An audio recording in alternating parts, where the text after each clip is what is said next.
Crime Stories with Nancy Grace.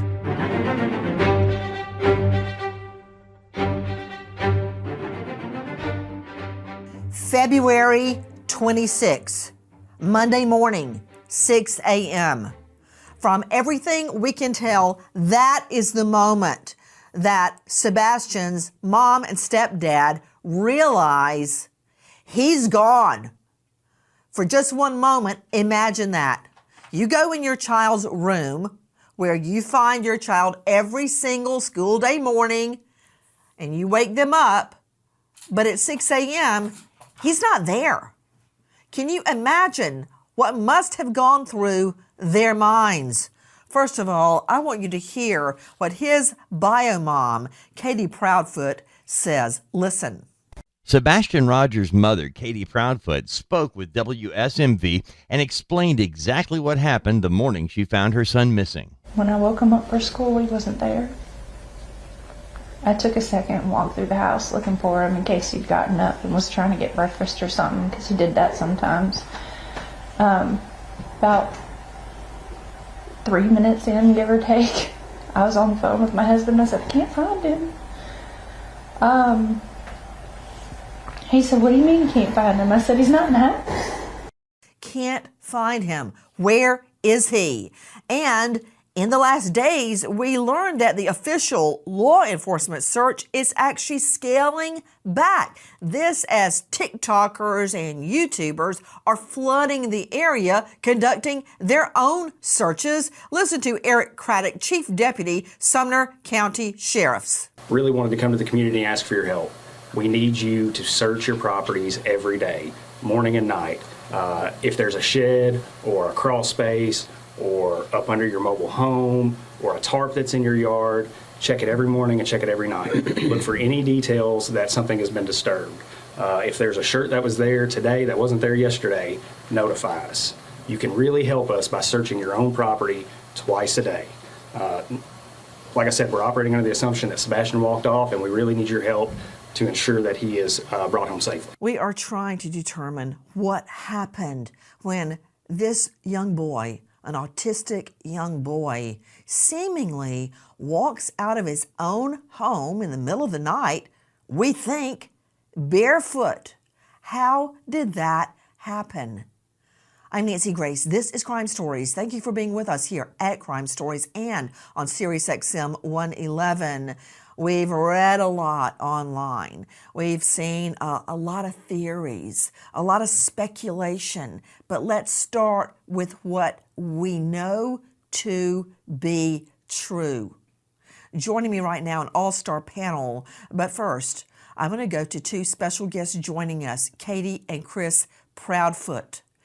This is Sebastian's biological mother and his stepfather, who were in their home with Sebastian when he goes missing. To both of the Proudfoots, thank you for being with us. Yes, ma'am. Thank you for being with us. I want to go straight back to when Sebastian goes missing. Ms. Proudfoot, I understand that the day before, which would have been Sunday, if I've got the information correct, that you guys went out, you went to dinner, you went to somewhere, I believe you said BJ's, where he had a, quote, colossal popcorn. Yes, ma'am. Then you came home that night, and around 9 p.m., you tell Sebastian to go to bed. He says, okay, and goes to his room. Is that correct? Yes, ma'am. That night, I understand from previous statements you've made that you went to bed around midnight. Is that correct? It is. And to you, Mr. Proudfoot, Chris Proudfoot, did you also go to bed at midnight or before or after? No, ma'am. We went to bed around the same time because we were on the phone together. Please excuse any of my questions. I'm simply trying to find out more about that night. Do you two sleep in the same bedroom? He wasn't actually in the home at all that weekend. Christopher wasn't. You were not home? No, ma'am. Okay. So where were you, Mr. Proudfoot? I was in Memphis, Tennessee. How far away is that? 3 hours and 37 minutes from doorstep to doorstep. And what were you doing in Memphis? Working. Where do you work? I'm currently working, or was working, at the St. Jude Children's Hospital construction project. Yes, I'm very familiar with St. Jude's. You said you were working there. Are you no longer working there? Right now, that's up in the air. Well, you've been gone ever since Sebastian went missing, so I understand. When you are home, do you two sleep in the same bedroom? Yes, ma'am. Yes, ma'am. Is this a 3-bedroom home? Yes, ma'am.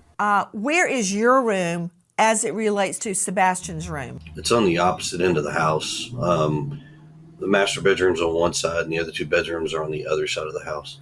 Okay, so your master bedroom is on one side of the house and Sebastian's room is on the other side of the house. Is that correct? Yes, ma'am. Okay.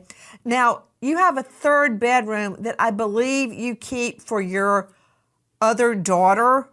Is that correct? Yes, ma'am. Is that Faith? Is your other daughter named Faith? Yes, ma'am. Okay.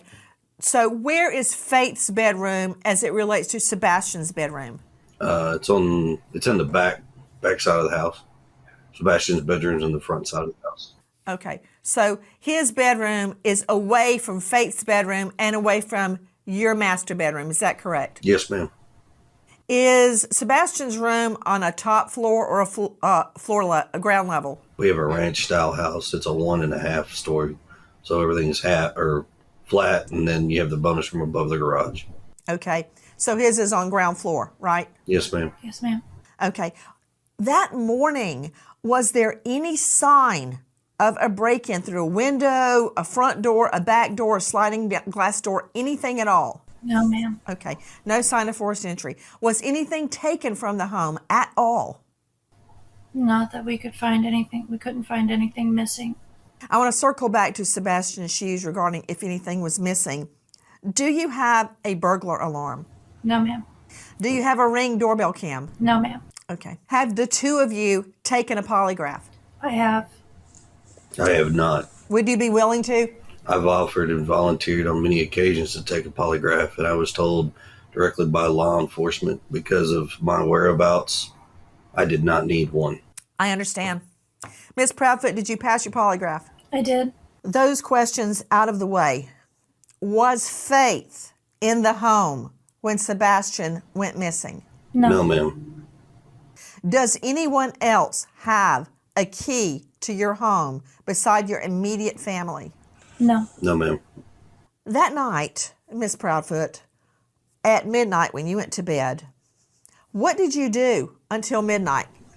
I had been reading a chapter that I needed to, and I had been talking to my husband on the phone.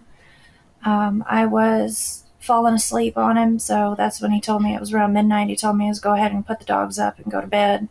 And that's what I did. I got up, put the dogs where they sleep, and then I myself went to bed. Where do they sleep? They have a big pen A pen, is it inside or outside? inside. Inside. That reminds me of another question. Do you guys have a motion sensor light or lights on the outside of your house? Yes, we do have lights on the outside of our house. Did they activate that night? They're not motion censored. We have lights, but they're not motion censored. Were they on that night? No, ma'am. Okay. Were they on that night? So the lights were out the whole night? Yes, ma'am. We don't typically turn the floodlights on. Were there any lights outside the house on at all? Just my little solar lights that we have in the garden. There's 2 lights on the side of the house above the garage that are on at all times. Oh, yeah, those are on. Oh, there's a light above the garage that's on at all times? There's 2, yes, ma'am. Okay. So those lights were on? Yes, ma'am. Okay. The reason I'm asking is because I heard you say earlier, Mr. Proudfoot, that your neighbors have been very, very forthcoming with their Ring camera info. Yes, ma'am. And I was trying to determine if any lights were on, what, if anything, they may have caught. But I understand from your previous interviews that nothing of any evidentiary value was caught. And also, in another statement you gave, I understand that the video of the 2 flashlights, and I'm saying that with air quotes, that's not exactly what that was at all. We now don't believe that 2 flashlights were observed around your home. Is that correct? Yes. You're very correct. Okay. Question regarding your vehicles. Ms. Proudfoot, what make and model do you drive? I drive a Infinity SUV. Year? 2017. And, sir, what do you drive? I drive a diesel truck, Chevrolet. Year? I don't remember off the top of my head. I think it's a 2021, I think. So your Infiniti SUV was parked in the garage or outside the garage that night, Miss Proudfoot? In the garage. In the garage. And Mr. Proudfoot, your vehicle was on location in Memphis. Is that correct? Correct. Okay. So there's only one car at the home. Is that right? There was actually a work vehicle in the driveway at the time as well, but it hasn't moved. We can't give out that information because we don't have permission from her work. I don't understand that. What? About the make and model of the vehicle. I have a work van that was also parked in the driveway. Why is that, if it's out in the driveway where people can see it, why is that privileged information? We just don't have permission from her company to divulge that information. Have you asked? No, ma'am, we have not. Nobody's asked us that question, to be honest with you. Okay, so you have a work van. Question to you, Miss Proudfoot, what do you do for a living? I am an installation technician. That night, was the work van blocking your driveway? Could someone go in and out of your driveway? The van is parked at the back of my driveway, so someone can pull in, yes. Got it. Do you park your Infiniti SUV in the garage or outside the garage? In the garage. In the garage. Do you have an automatic garage door? With the clicker. Right. Do you leave that up or down at night? Down. Could anybody lift it up?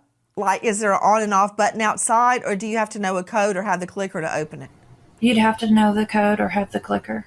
Does Sebastian know the code? Not to the garage door, but to the man doors.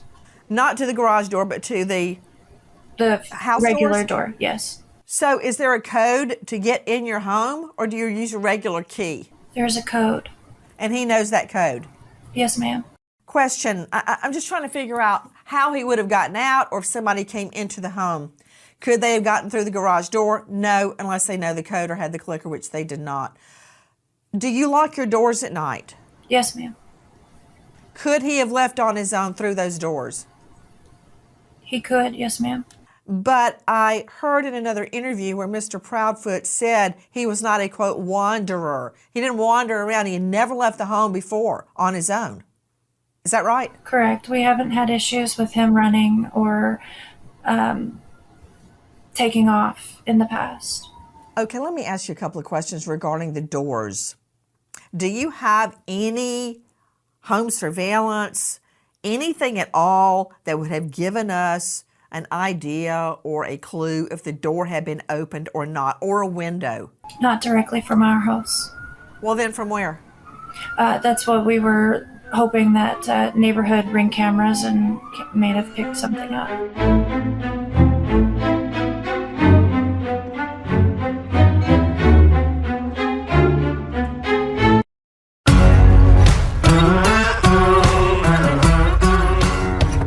Crime Stories with Nancy Grace. I want to go back to that night. You said you were up till midnight. You were reading something. What were you reading? A chapter for school. A chapter for school. Are you in school? I was, yes, ma'am. I've since dropped my classes for the time. What are you studying? Business administration. Where do you go to school? DeVry. So that night you go to bed at midnight after you've been talking to Mr. Proudfoot on the phone. You put the dogs away in a cage, a crate, inside the home, and you go to bed. Did you check on Sebastian at that time? I did not. Okay. Do you normally? Not typically. Since he's gotten older, I've not been checking on him as frequently throughout the night because normally he's good to go in his room once he goes to bed. Earlier you had stated you heard a noise in his room before you went to bed. What time was that? Around 10 o'clock. 10 p.m. What did it sound like? Just a thud. A thud. You stated that you said, look, I don't care what you're doing in there, go to bed. Is that right? I was on the couch, which is near his room, and I said, Bubba, did you fall out of the bed? And he said, no, ma'am. And I said, well, whatever you're doing in there, knock it off and go to sleep. So you heard his voice at 10 p.m.? Yes, ma'am. Do you have any idea what the sound actually was? I do not, no. If he were to go out his window, what would he step on? Mulch and bushes. Got it. Has he ever gone out the window before? No, ma'am. Is his room on the front of the house or the back of the house? Front. Front. Do any of your neighbors' ring cams point toward your house? Could they pick that up? They do, but it's so dark that they can only see it. After it gets so dark at night, they can only see certain things. I thought there were the two lights on the opposite side of the house. Okay. Can we talk about Sebastian's shoes? Why are you convinced Sebastian left without shoes on? Or are you? Well, the reason that came about is because all of his shoes are accounted for inside the house still. Are you positive? I'm positive. How do you know what clothes he was wearing? The clothes that we described are the ones I saw him in when he went to bed. That morning, you woke up at 6 o'clock. Is that the normal time you wake up? Yes, ma'am. Are you a heavy sleeper? Off and on. Do you take any medication at night that would make you sleep? No, ma'am. But you heard nothing. I did not, no. So we know he is alive and well at 10 p.m. At 6 a.m. He's gone. You say he's never left before. Is that right? Correct. He's never run off before. And could I confirm, where was his bio dad at the time he went missing? I believe he was at work in Nashville. Had there been any family argument or altercation prior to him going missing? No, ma'am. And Mr. Proudfoot, when did you leave town? Early February. So you had been gone for days before he went missing. Is that correct? Correct, ma'am. Had you visited home since you left? You said from when I initially left? Yes. Yes, ma'am. I came home February 26th, the morning I was told that he was missing. From the time that you left for the job in Memphis to February 26th, did you visit the home? Yes, ma'am. When? I was home. I can't give exact dates. Law enforcement has told me not to provide exact dates, but I had been home multiple times prior to February. And then I left early February and then didn't come back till February 26th, the morning he was missing. So you were not home from the time you left early February till Feb 26. Is that right? Correct, ma'am. Where were you living in Memphis? I have an RV trailer that I stay in at an RV park. RV park. Okay. Following back up on that morning, you search the home, Ms. Proudfoot. Then you get in your vehicle and you start searching. Yes. Did Sebastian know how to drive? No, ma'am. Was your car in the same location when you woke up that morning as it was the night before? Yes, ma'am.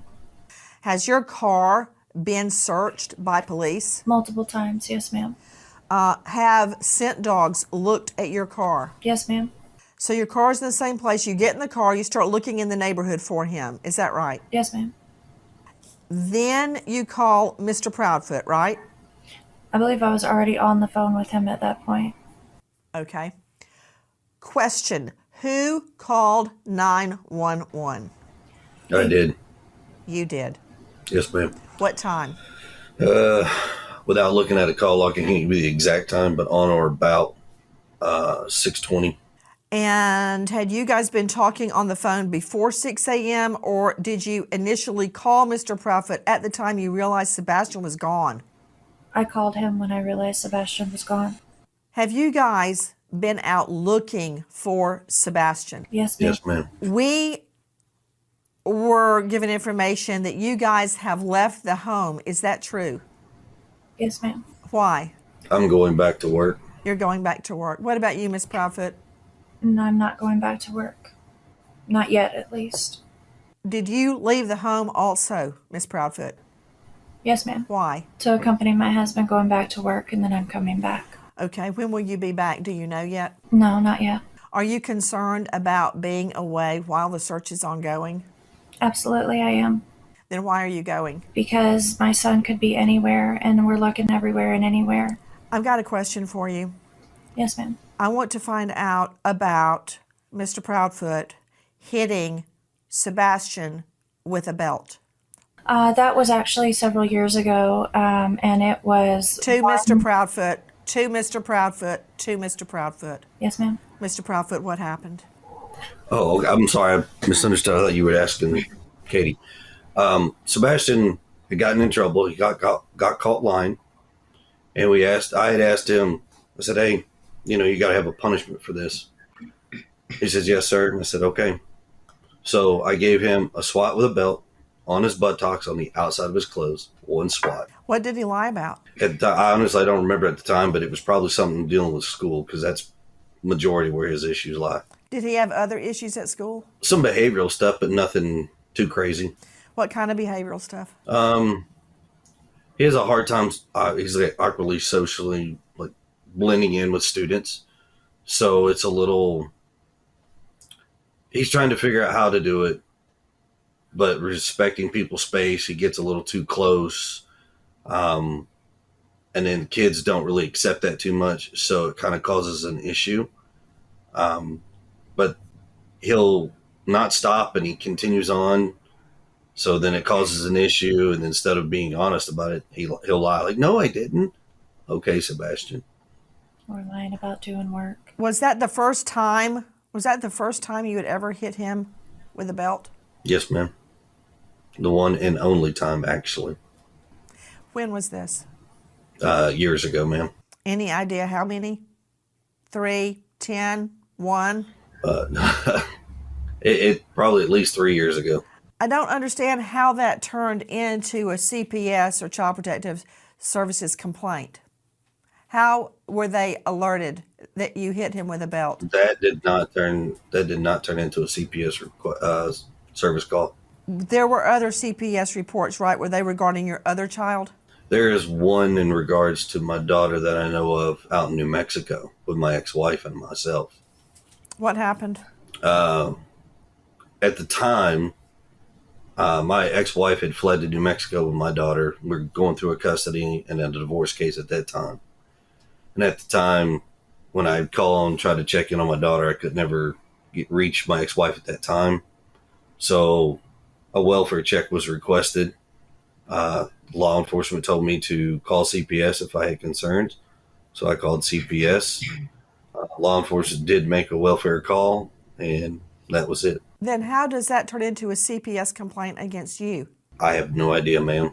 There's a lot of misinformation out there right now in regards to my New Mexico case that actually has no relevance to the Sebastian case. Then was there even a CPS complaint against you? Not that I am aware of.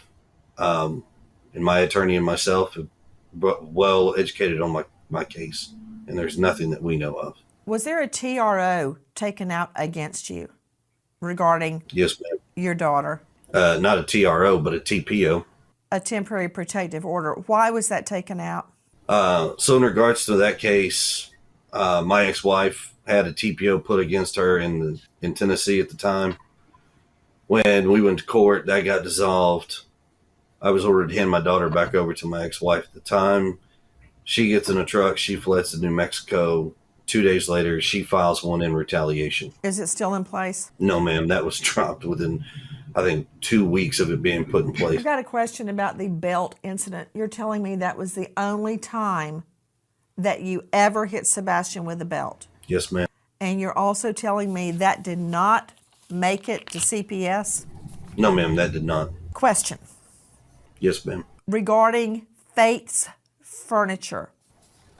Yes, A ma'am. few days after Sebastian goes missing, did you replace furniture in Faith's room? No, ma'am. I have not replaced any furniture in my daughter's room. Is there any new furniture in the home? Yes, ma'am. There's a bed that was given to me, and it's currently in my garage.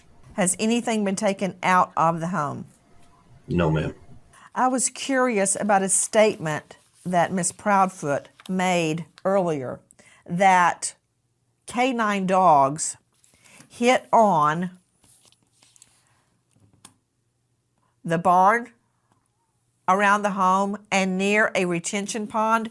Did that happen? I'm not sure about the barn, but the retention pond, yes. Because law enforcement says the dogs did not hit, There's been but Miss Proudfoot says they did hit around the retention pond. there's been a lot of miscommunication in regards to what is and what is not. To help clear that up, law enforcement has actually spoken directly with me, showed me a few things. What I can tell you is from day one, there was 5 dogs that started the scent for the search. And then after that, from the next 8 days out from that, there have been dogs from all over the country that have come in and done searches and had scent hits in various locations. But I would say a certain percentage of them tend to go toward the same spot, which would have been a retention pond. So the law enforcement dogs did not hit on the retention pond. Is that what you're saying? No, I'm saying they did. There was at least 3 that I know for a fact that did hit on the retention pond. And the pond has been drained, correct? And there was nothing there. Yes, ma'am. They have walked it, drained it, and there's nothing. The retention pond was only knee deep anyways. On one occasion, Mr. Proudfoot, you stated that you and Mrs. Proudfoot have been, quote, vetted and cleared of foul play. That was stated on Chronicles of Olivia. Is that true? What do you mean by that? So after working with law enforcement of all agencies, they have actually told us that there is no foul play, no nefarious issues. We've been cleared of all wrongdoing. We are working extremely cooperative with all law enforcement agencies at any point in time that they've called, come to the house, anything. Was Sebastian angry or upset before he disappeared? No, ma'am. Not to my knowledge. What is your theory about where is Sebastian? I wish I knew where he was, to be honest. Your theory. I think it's possible that someone has my son. Why? Because I feel like if he had been close to the house or had walked off, that we would found him by now with as many people as we had searching.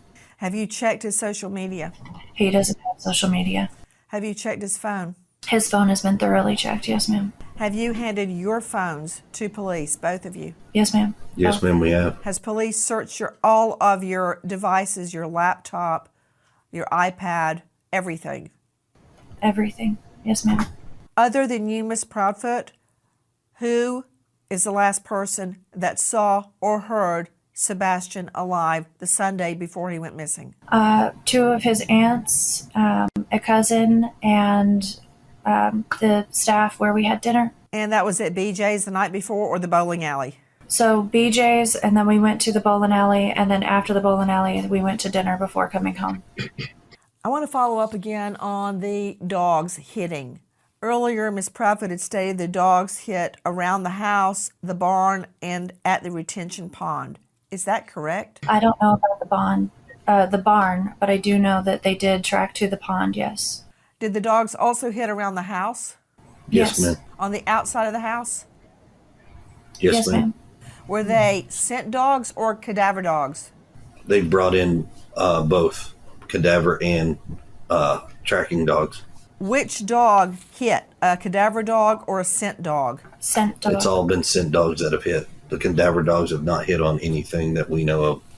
What do you believe Sebastian was wearing when he disappeared? And would that have been what he slept in? Yes. So the clothes, the black sweatpants with the white stripes and the long sleeve black shirt, that is what he went to bed in. And the reason that I believe he was still wearing those clothes is because when we searched, I did not find those clothes in the house. So I have to assume that that's what he was still wearing. I'm sorry, I couldn't hear you. Did you say that's what he wore when he went to bed? Yes, ma'am. Joining us right now, in addition to Katie Proudfoot and Chris Proudfoot, the bio mom and stepdad of Sebastian, an all-star panel. First to Brian Trasher joining us, Vice President of the Cajun Navy, who has joined the search. Brian, thank you for being with us. Who asked you to join the search? Well, we had deployed a team up to Nashville, Tennessee last week in response to the missing college student, Riley Strain. And we stayed up there until he was found. While we were in the area, we had a lot of people reaching out to us on social media saying that there was a young boy who had been missing for several weeks that was only about 20 miles away from where we were. So we talked to a few people, got some information, and decided to deploy part of our team that was already up there to Sumter County to investigate and see what we could do to help out. You went on your own. Were you asked to join? We were asked to join. I'm not sure specifically who some of our people talk to, but we get requests all the time, and we'll reach out. We'll try to get either a family member or a close friend of the family, just so we know we're talking to people connected to the family. And somebody had reached out and asked us to join, since we already had assets so close to Sumner County. Tell me what you have been doing, Brian Trasher. Everyone with me, the VP of the Cajun Navy, who has joined in the search. Brian, tell me what you guys have been doing. So we've had our own canine team who is already participating in the search for Riley Strain, up there searching around. We've talked with the lead investigator with Tennessee Bureau of Investigation, Agent Simmons.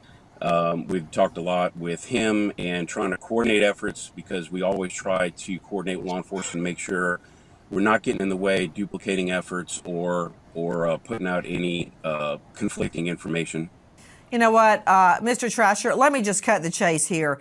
Isn't it true that this weekend, pursuant to your search, that cadaver dogs hit in an area that had been closed off because of a prior hurricane, and it is on federal property? Bones and other items were found at that time. I found that very odd, as it would relate to Sebastian. Even if it was Sebastian, his body would not have been skeletonized at this time. Can you tell me now that what was found over the weekend is not connected to Sebastian? Yes, no? No. Not connected to Sebastian. That's correct. That hit was not connected to Sebastian. Joining me also, in addition to Brian Trasher, who has been leading the Cajun Navy in its search for Sebastian. Hold on, Brian.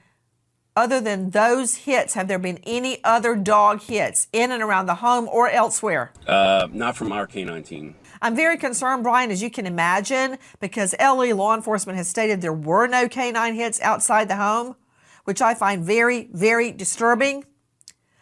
Because if he had gone outside, particularly barefoot, there would definitely have been a scent trail.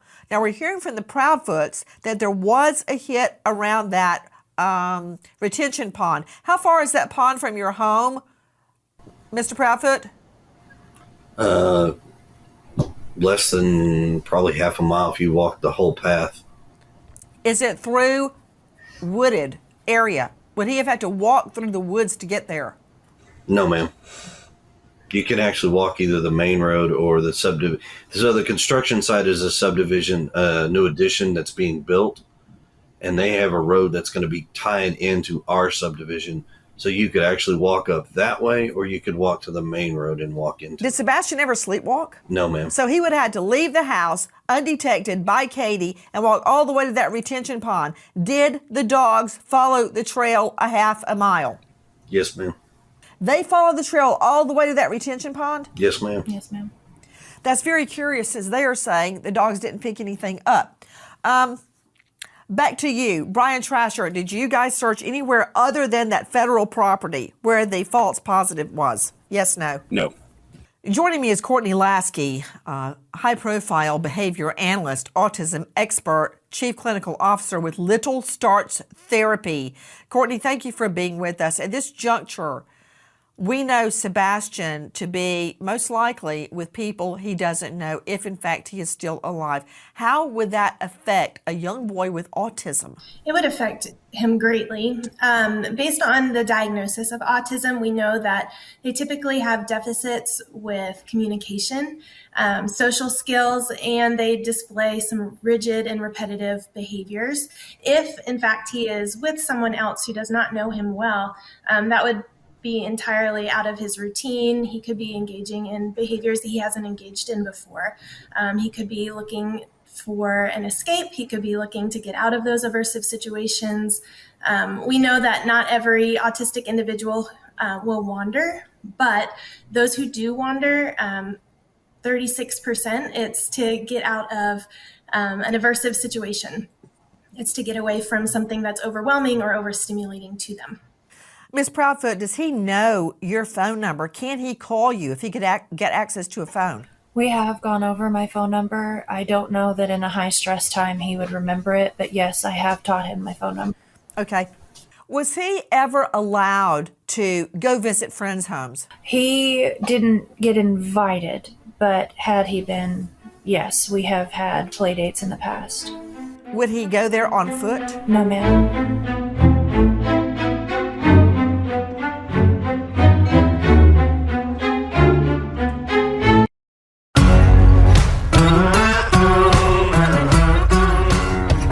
Crime Stories with Nancy Grace.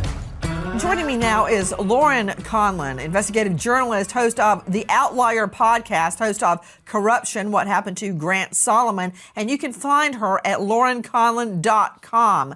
Lauren, thank you so much for being with us. What can you tell me about that stretch of road, if anything, between Sebastian's home and that retention pond?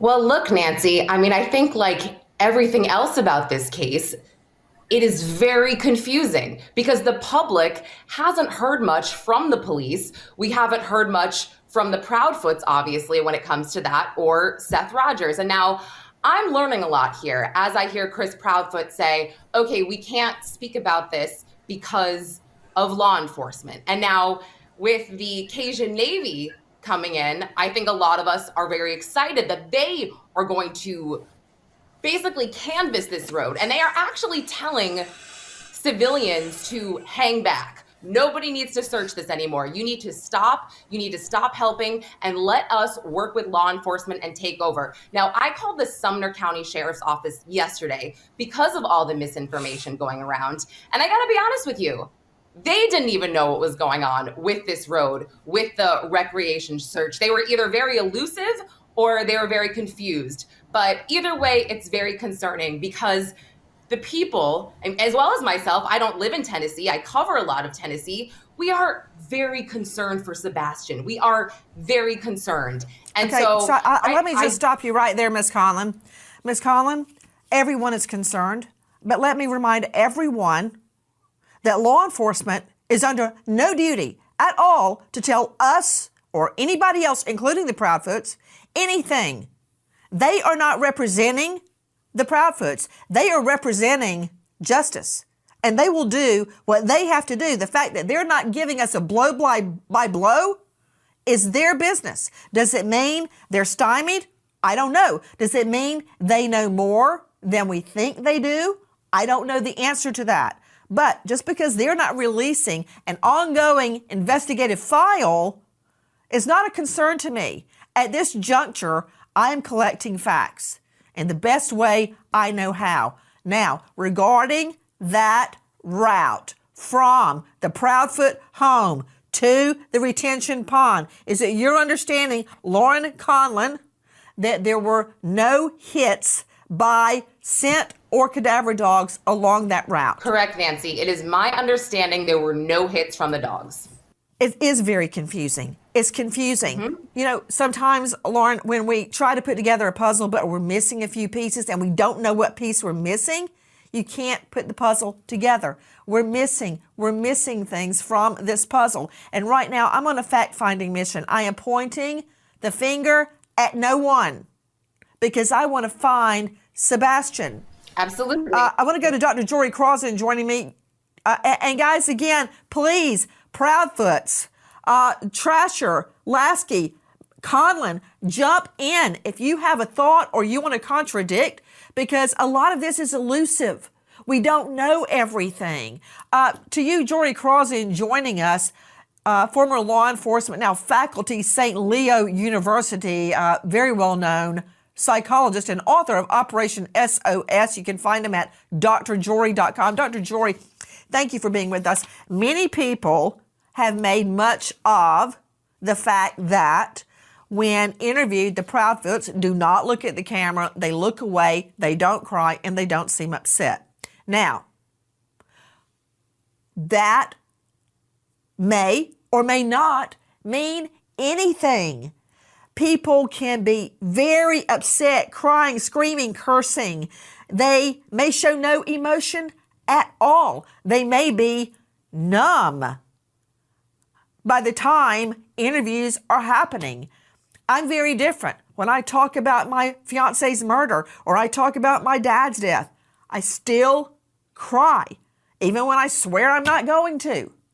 But everyone reacts differently. What do you make of it? I can see that the numbing, that effect of, it's kind of like a defense mechanism to help you process cognitively, the events. Under those circumstances, it doesn't alarm me at all. I mean, I have experienced that type of trauma and stress. I've seen it in other people that I have actually interviewed as a law enforcement officer and a psychologist. So, hold on just a second to Jory Carlson. Dr. Jory, you're cutting out on me. I'm going to throw this directly to Mr. and Mrs. Proudfoot. Much has been made. I'll ask you. You very often look away, don't look at who's asking you questions, show no emotion. Much has been made of that. And I'd like to hear your response. I'm not judging one way or the other. I'd like to hear your response. To the fact of not looking at the camera all the time is because a picture of my son is sitting beside me, and I'm looking at him. As far as the crying thing, I have been crying off and on nonstop for a month. Many people have asked me, why did Miss Proudfoot not call 911 immediately? And here's your chance to answer that. Because by the time I realized my son was missing and I called my husband, at that point I was hysterical. I was at the point where I couldn't even form words anymore, and my husband is the one who remained calm enough to call them. And to be honest with you, Miss Grace, the way we live outside of city limits, so you don't call 911 because you get routed to a dispatching hub who asks what's your location, and then they route you to another dispatcher to talk to give this story. I cut all of that out and I called straight to the sheriff's department because they have jurisdiction of where we live. So sorry that I decided to bypass a few steps and go straight to the source, where they responded within 10 minutes of the phone call being made. Miss Proudfoot, that evening, were you drinking? No, ma'am. Had you used any type of drug at all, even OTC, over the counter? No, ma'am. And you had no argument with Sebastian that night? No, ma'am.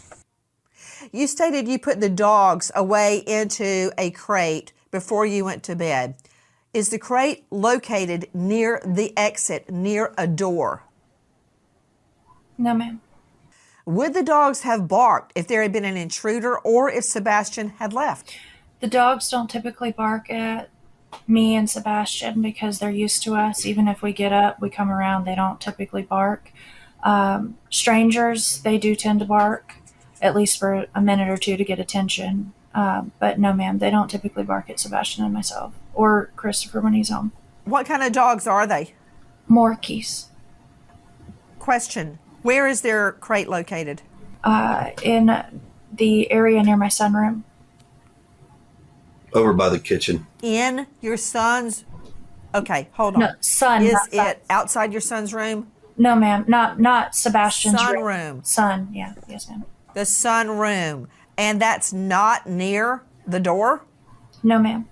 Not near the front door. It's near my back door, but not any of the other doors. Yes, from what I've seen the layout of the home, it is near the back door, and they would have heard someone coming in and out that back door, correct? Yes, ma'am. Yes, ma'am. No barking. Do you have a chime or anything on your doors that would alert you to the door opening? No, ma'am. Miss Grace, could I jump in for something? Yes, please. And I want to follow up with a question regarding Miss Proudfoot's polygraph. But please, Lauren, jump in. Everybody on the panel, now is the time to ask the Proudfoots any question that may shed light on what has happened to Sebastian. We are not in a judging arena. We are in a fact-finding arena.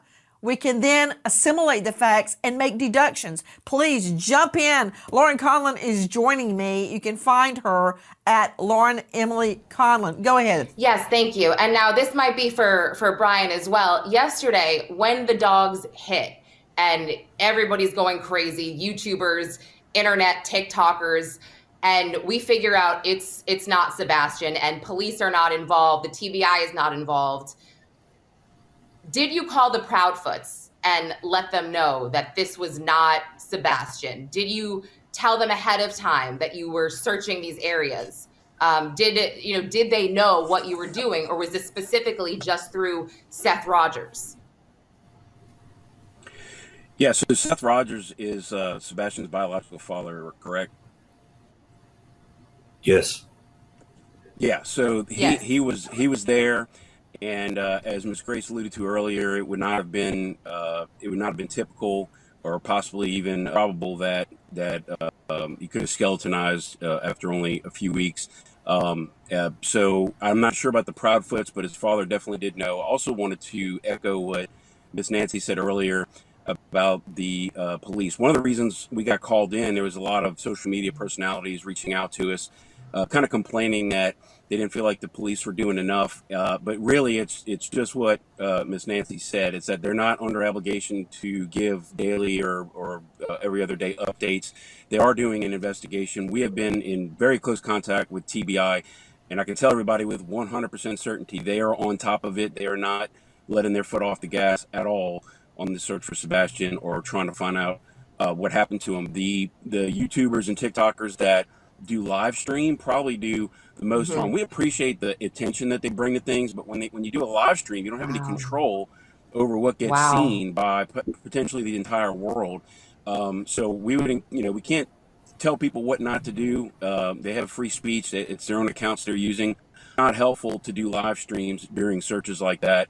If you want to do a video that you could potentially edit later, so that we cut down on the amount of misinformation. That's why social media is not necessarily a house. We go in and do search and rescue. You have to trust the process, like we do. We trust law enforcement is going to have this wrapped up probably very soon. Brian, however, I want to make sure that you are not encouraging citizen sleuths to stop looking, because No. I've had many cases where we put out the warning and they actually spot a missing person. I mean, I only have to point to Gabby Petito, whose remains were found in dispersed camping way out west by a citizen who had heard about the case. So, sometimes their information is wrong, but there is no way in HELL that I would ask them to stop. We're not. And We don't. I know that's not where you're headed. No, we don't want them to stop. Matter of fact, it was two citizen sleuths that found Riley Strain's bank card out by the bank of the Cumberland River in Nashville. So, like I said, they do provide a service. My only suggestion was maybe not doing live stream, maybe just video, and then you can edit and post later. Just a suggestion. Hey guys, I don't want to see anything edited. I want to see the whole thing. No edits, no airbrushing, the real deal. But that's just me. I want to go back to Katie Proudfoot. This is Sebastian's biological mother, Miss Proudfoot. What questions were you asked during your polygraph? I was asked if I knew where my son was. I was asked if I hurt him. I was asked if I had hurt someone, among a few other questions. And Mr. Proudfoot, you have volunteered to take a poly? Yes, ma'am. If I were to set up a poly for you, would you take it? Name the place and time, ma'am. I'll be there. And you're headed back to Memphis right now. Are you in your RV right now? I am in my RV. We are not disclosing our current location just because of safety reasons, due to the YouTubers, the Facebookers out there that have sent some very heinous, threatening information and things of that nature, threatening to be outside of our house, all kinds of nasty things. So we're not disclosing our location at this time, unless you're law enforcement or you need to know. Ms. Proudfoot, is that one of the reasons you left the home? One of them, yes, ma'am. Question to you guys. When police came in and processed your home, did they look with, for instance, luminol?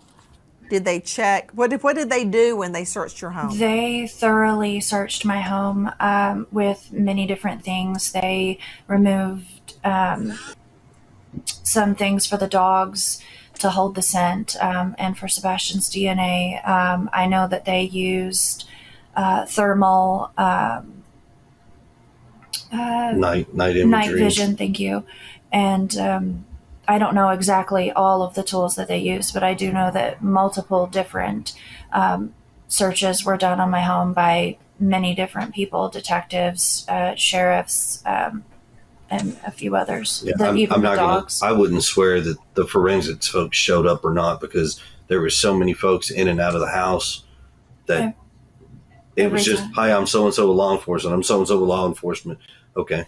Every time they've said we need to look, or please do. Does Sebastian have a hardwood floor or a carpeted floor? In his bedroom, Carpet. Did they remove any carpeting? No, ma'am. Do you feel confident they searched his bathroom? They did. Yes, ma'am, they did. When you state that they removed items for the scent dogs, what did they take? Clothing, a blanket that he used like every day, and a few other items of his, toiletries, like his brush. Lauren Conlon joining us, investigative journalist. Lauren, again, thank you for being with us. And earlier you were hearing sound from WSMV4. I understand you have another question? Oh, I mean, I guess I didn't quite get the clarity I wanted, in the sense that, did the Proudfoots know that this search was going on with the Cajun Navy? Were they being called? Were you guys being alerted about this? Did you hear from a YouTuber that they found something, that the the search dog started jumping? Or, were you just kind of blind to all of this? Just, over in your corner doing your search? No, ma'am. So here, to set that record straight and help the United Cajun Navy. So somebody's got a picture out there saying that we are enjoying a dinner when we're actually out there, got flyers at a dinner table because we need to eat. My wife was on the phone with the Cajun Navy. That's how the Cajun Navy was brought in. And we talked to the president of the United Cajun Navy. He put us in touch with their team that was here locally in Nashville. Then that young lady reached back out to us, gave us some more information. We gave her some more details. Then they said they would start a search, but we also had them get in direct contact with the TBI agent, as well as Sumter County's Sheriff's Department. We provided all that information. They reached out to them, got some information. They pushed outside of the areas that had been searched already, conducted a search. Somehow or another, they linked up with the bio father, who supposedly got a tip from somewhere. Whether or not it was credible or not, we don't know. But it led them to searching on federal property without permission, which is where we have been informed at some point that there was allegedly a hit on something, but turned out to be nothing. And they were asked to leave the property immediately, or the cops were going to be called, because it was trespassing based off of a tip that the bio father received. Yeah, to Brian Trasher, VP of Cajun Navy, let's clear it up. Isn't it true this is on federal property that had been closed off? It was a hurricane site earlier. Tornado. It was also, yes, Tornado, thank you. And it was also near railroad tracks, and some homeless people had been living there, and apparently one of them had died, and we believe that is what the dogs were hitting on. Is that correct? Yeah, all the above is correct. And we did not gain access to the property. It had already been open when we got there. I'm not sure how entry was gained, but yeah, everything above it that you just said was correct. Guys, the search for Sebastian goes on. If you have information, if you know or think you know anything about this beautiful young autistic boy, please call TBI, Tennessee Bureau of Investigation, 800-TBI, FIND, T Tennessee, B Bureau, I, Investigative, TBI, FIND, 1-800-TBI, FIND. That's 800-824-3463. Please join us in the search for Sebastian and lift up your prayers. This boy will be found. Goodbye, friend.